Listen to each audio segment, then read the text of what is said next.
यूं तो आकाश के आंगन में कई पंछी उड़ते हैं, मगर ईगल जब अपने पंख फैलाता है तो पूरा आकाश इनके स्वागत में पलके बिछा देता है। आज इस वीडियो में हम बात करने वाले हैं आसमान के बादशाह बाज यानी ईगल के बारे में, उसकी जिंदगी के बारे में, उसकी मुश्किलों के बारे में, उसके संघर्ष, उसके हौसलों के बारे में, उसकी जांबाजी, उसके खौफ और उसकी बादशाहत के बारे में। हम बात करने वाले हैं बाज से जुड़ी उन तमाम हैरत अंगेज और दिलचस्प चीजों के बारे में जिन्हें जानकर आपके रोंगटे खड़े हो जाएंगे। तो हो जाइए तैयार मेरे साथ इस रोमांचक हवाई सफर के लिए। ईगल यानी बाज, इसमें तो कोई दो राय नहीं है कि जंगल राज बहुत बेरहम होता है। यहाँ जीने के लिए लगातार पूरी जिंदगी लड़ते रहना पड़ता है, मगर इससे भी बुरा और क्या हो सकता है कि पैदा होने के 2 हफ्तों के भीतर ही जिंदगी की जंग लड़नी पड़ जाए, वो भी अपने ही भाई बहनों से। और जहां माता पिता बैठकर जिंदगी और मौत के इस खेल का तमाशा देखते रहे। जी हाँ, एक मादा बाज एक बार में 2 से 3 अंडे देती है और जब इन अंडों से चूजे निकल आते हैं तो करीब 2 हफ्तों की उम्र के बाद वे अपनी भूख मिटाने के लिए आपस में झगड़ना शुरू कर देते हैं। और ये लड़ाई मात्र हार या जीत की लड़ाई नहीं होती, बल्कि जिंदगी की लड़ाई होती है। अपनी जान बचाने के लिए इन्हें अपने ही भाई बहनों पर हमला करना होता है और अंतिम में कोई एक विजेता बनकर उभरता है। बाज दूर बैठ के ये सब तमाशा देखते रहते हैं, लेकिन इस झगड़े को सुलझाने की कोशिश कभी नहीं करते। शायद ये भी ये मानते हैं कि जो सबसे ज्यादा ताकतवर होगा, जीने का हक सिर्फ उसी का होता है। अपने भाइयों के खून से रंगे अपनी जिंदगी के दामन को समेटकर अपने अगले सफर के लिए ये नन्हा बाज तैयार है। अब बारी आती है उड़ना सीखने की।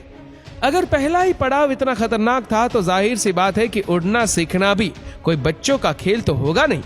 ये ट्रेनिंग भी भयानक होने वाली है, जिस ऊंचाई पर बाकी सारे पंछी सोच भी नहीं सकते। इस नन्हे से मासूम को अपने जीवन की पहली उड़ान उस ऊंचाई से शुरू करनी है। बाज अपने इस नन्हे से बच्चे को पंजे में भरकर उस दिल दहला देने वाले हाइट पर लाकर छोड़ देते हैं। हवा के जोरदार थपेड़ों के बीच फिर एक बार जीने के लिए उन्हें उड़ना ही होगा, बचना ही होगा। जिंदगी तभी अपनी बाहें खोलकर इस नन्हे जान का वेलकम करेगी। इस दिल दहला देने वाली ट्रेनिंग के बाद जो उड़ान ये मासूम सीखता है, बाद में तो खुद हवा उसे सलाम ठोकती है। इस तरह की महाभयानक ट्रेनिंग के बाद समय के साथ ये पंछी जवान होने लगता है और एक समय ऐसा आता है जब पूरे आकाश में इसके नाम का खौफ होता है। ये आज आसमान का बादशाह है। जरा इसकी बॉडी देखे, इसके पंखों का फैलाव देखे, इसकी उड़ान देखे, उड़ते हुए इसका एटीट्यूड देखे।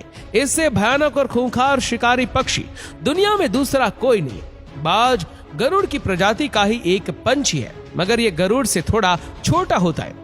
इसके मजबूत पंजे इतने ताकतवर है कि भारी से भारी जानवर को भी उठाकर ले जा सकते हैं। बाज अपने वजन से करीब 1.5 गुना ज्यादा वजन का जानवर भी आसानी से उठाकर उड़ सकता है, या अपने मजबूत पंजों की पकड़ से बंदर जैसे बड़े जानवर की खोपड़ी तक को चटका सकता है। और इन पंजों में ये जो नुकीले नाखून है, ये इसके सबसे मेन हथियार है। इतने धारदार और नुकीले होते हैं कि एक वार में किसी भी जानवर के टुकड़े कर सकते हैं। इसके अलावा इनकी ये जो पीली चोंच है, ये कोई कम खतरनाक नहीं है। अपने दुश्मन का शिकार करने में और उसे नोच डालने में इस तेज तर्रार चोंच का बड़ा हाथ होता है। ये चोंच आगे से कुछ इस तरह से मुड़ी हुई होती है कि शिकार करना और उसे नोचने का काम आसान बना देती है। करीब 2 फीट तक लंबा ये बाज जब अपने पंख फैलाता है तो फिर वो करीब 7 फीट तक लंबा हो जाता है। इसका वजन 3 से 4 किलोग्राम से ज्यादा नहीं होता। इनके पंख की बनावट और इनका हल्का वजन ही वो वजह है जो इनकी उड़ने की स्पीड को एकदम तूफानी बना देते हैं। गोल्डन ईगल नाम के इस बाज की स्पीड तो करीब 320 किलोमीटर पर आवर तक पहुंच जाती है। बाज आकाश में करीब 12,000 फीट की ऊंचाई तक की उड़ान भी आसानी से भर सकता है। और एक बात जो बाज को खास बनाती है वो है इसकी नजरें। इनकी नजरें इतनी तेज होती है कि बादलों की हाइट से भी जमीन पर चल रहे चूहे को देख सकती है। इसके अलावा इनकी आंखें करीब 340 डिग्री तक एक ही जगह बैठे बैठे बिना गर्दन घुमाए देख सकती है। इतना ही नहीं, बाज एक साथ 2 अलग अलग चीजों पर फोकस कर सकता है। जैसे हम जब पास की चीजें देखते हैं तो दूर की चीजें अपने आप धुंधली हो जाती है, और जब दूर की चीजें देखते हैं तो पास की धुंधली हो जाती है। मगर बाज के साथ ऐसा नहीं होता। वे एक ही टाइम पर दूर और पास की चीजें एक साथ देख लेते हैं। अगर ये बात आप पहले से जानते थे तो हमें कमेंट में जरूर बताइएगा। रहन सहन के बारे में बात की जाए तो ये अपना घोंसला गगनचुंबी पहाड़ों, चट्टानों और खूब ऊंचे ऊंचे पेड़ों पर बनाते हैं। इनका घोंसला दुनिया के तमाम पक्षियों में सबसे बड़ा होता है। ये इतना बड़ा होता है कि एक 6 फीट का आदमी पूरा का पूरा इसमें समा सकता है। अपने इसी आलिशान महल में राजा साहब अपनी पार्टनर के साथ रहते हैं और यही मॉम ईगल अपने अंडे देती है। जैसा कि मैं बता चुका हूँ कि ये एक बार में करीब 2 से 3 अंडे देती है और फिर अपने पेरेंट्स की तरह ही ये लोग भी नई पीढ़ी को उसी तरह तैयार करते हैं जैसे इन्हें तैयार किया गया था। बाज की एक खास बात और ये भी है कि ये कभी भी अपनी जगह और अपने घोंसलों को छोड़कर दूसरी जगह नहीं जाते, बशर्ते उसे वहां खाने पीने की पर्याप्त सुविधा मिलती रहे। नॉर्मली जो बर्ड्स होते हैं वे मौसम के हिसाब से अपनी जगह बदल लेते हैं, जैसे ठंड के टाइम गर्म जगह पर चले जाते हैं और गर्मी के टाइम ठंडी जगहों पर आ जाते हैं। मगर बाज कभी भी अपनी जगह नहीं छोड़ता, भले चाहे कितनी ही गर्मी क्यों ना पड़े या चाहे -12 डिग्री में ही क्यों ना चला जाए।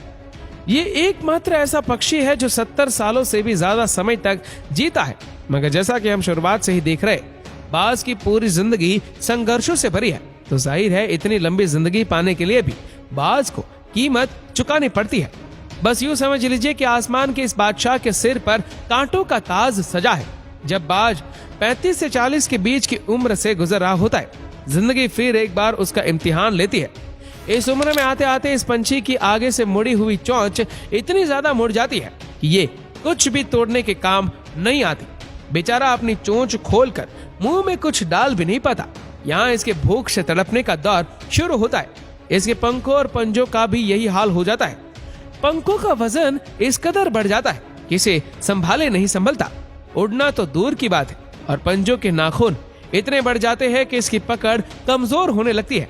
यानी जो हथियार अब तक बाज की ताकत थे, यही हथियार आज इसके दुश्मन बन बैठे। ऐसी स्थिति में बाज के पास 2 ही रास्ते बचते कि चुपचाप पड़े पड़े भूख से तड़प तड़प कर बस पल पल मौत का इंतजार किया जाए या जिंदगी के उस पार पहुंचने के लिए आग के दरिया को पार किया जाए। ये एक बहुत ही पेनफुल प्रोसेस होता है जिसके बारे में सुनकर ही आपके रोंगटे खड़े हो जाएंगे। मगर हमारा हीरो जिंदगी का ही चुनाव करता है। उसके अंदर जीने का जज्बा इस तरह मजबूत होता है कि वह इस महाभयंकर प्रक्रिया से गुजरने के लिए भी तैयार हो जाता है। वह किसी पत्थर पर अपनी चोंच लगातार तब तक पटकता रहता है जब तक कि उसका आगे का भाग टूट ना जाए। ऐसा करते वक्त उसे बहुत पीड़ा होती है, बहुत दर्द होता है, उसकी पूरी चोंच लहूलुहान हो जाती है, मगर वो ये सब सहन कर जाता है। इसके बाद नंबर आता है पंजों का। उसे इसी तरह अपने पंजों के नाखूनों को भी तोड़ना होता है और फिर अपने पंखों के साथ भी उसे यही बर्ताव करना पड़ता है। वह एक एक पंख नोच नोच कर अपने शरीर से निकालता है। बस इसी असहनीय दर्द को भुगत रहा है ये बाज इस समय। अपने आप को दिए इस दर्द को बर्दाश्त करने और दोबारा ठीक होने में उसे करीब 5 महीनों का समय लग जाता है। तब तक उसे अपने घोंसले में अपनी रक्षा करते हुए आराम करना है। और ये देखिए, आज फिर आसमान की बुलंदी छूने के लिए निकल पड़ा है हमारा जाबाज बाज। वे सारी तकलीफें, वो बेइंतहा दर्द जो उसने सही है, जो आग का दरिया वो पार करके आया है, आज उसे उसका फल मिला है। एक नई जिंदगी की सौगात मिली है, एक नया आसमान का तोहफा मिला है जहां वो अपनी काबिलियत के परचम लहरा सके। आसमान को सचमुच अपने राजा पर नाज है। बाज की तरह का बहादुर पक्षी की टक्कर का पक्षी शायद ही इस दुनिया में कोई होगा। दोस्तों, संघर्षों से भरी एक बाज की जिंदगी को करीब से देखने के बाद एक बात तो समझ आती है कि जिंदगी आपके लिए कभी भी आसान नहीं होती। आप ही को इतना काबिल बनना पड़ता है कि जिंदगी के वार का सामना कर सको। अगर इसके अलावा बाज के बारे में आप कोई खास और दिलचस्प बात जानते हैं तो हमें कमेंट में जरूर बताएगा। और अगर आपको ये वीडियो अच्छा लगा हो तो इस वीडियो को लाइक करेगा, शेयर करेगा ज्यादा से ज्यादा लोगों तक। और ऐसी ही और भी रोचक जानकारियों के लिए सब्सक्राइब करें हमारे YouTube चैनल को और Facebook पर फॉलो करें हमारे पेज को। धन्यवाद।